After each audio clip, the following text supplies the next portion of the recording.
All right, so the shilling getting stronger and stronger, and that's set to continue into the new year. The question is, why isn't it sufficient enough to lift the bourse? Well, yes, the shilling strength does continue, mainly due to the monetary policy implementations that we are seeing the central bank driving and implementing.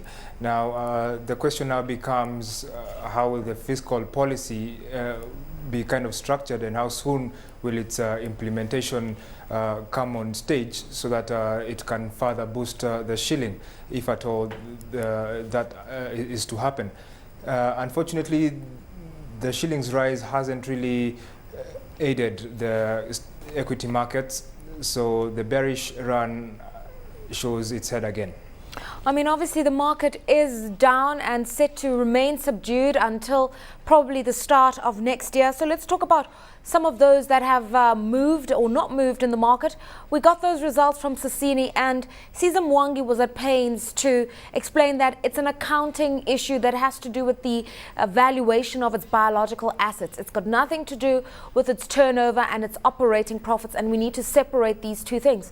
But the market doesn't seem to be separating this information. They just see net profits down and they are punishing the stock for it.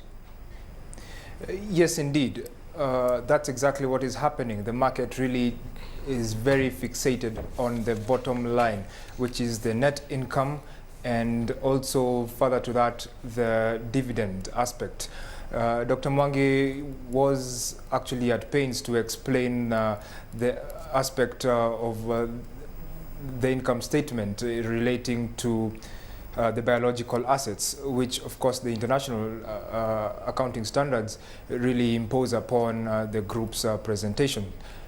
Now, putting that aside, the operating income does look quite good for Sasini.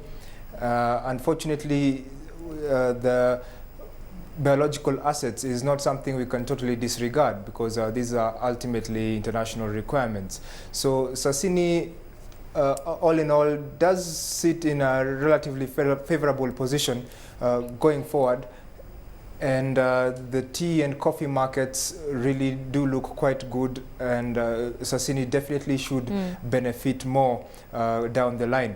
Though now with the shilling gaining quite a bit, early in the year we were really bullish about agricultural stocks, right, because of the shilling's weakening.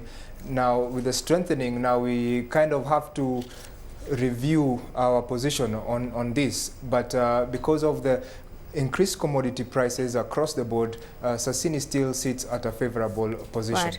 All right, so if we're not going to be looking at agricultural stocks at the moment, the ones that seem to be recovering are construction sector stocks. Athi River's up 1 shilling, and also some of the manufacturing stocks like British American Tobacco up 4.4%. What is that attributed to? Because we know that they've really been vulnerable. Input costs have risen with shilling volatility.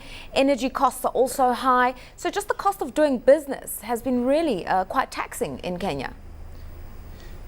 Yes, the cost of doing business has been rising, and the Keynesian in me will tell you that prices are upward sticky. So even when we see the shilling kind of gaining ground, the inflation levels are likely to actually benefit the businesses at this point, because a lot of their inputs have already kind of reduced in terms of cost, that is dollar related cost, while the prices to the end users, the consumers, are unlikely to come down. So the businesses seem to be in a position that is relatively favorable in terms of direct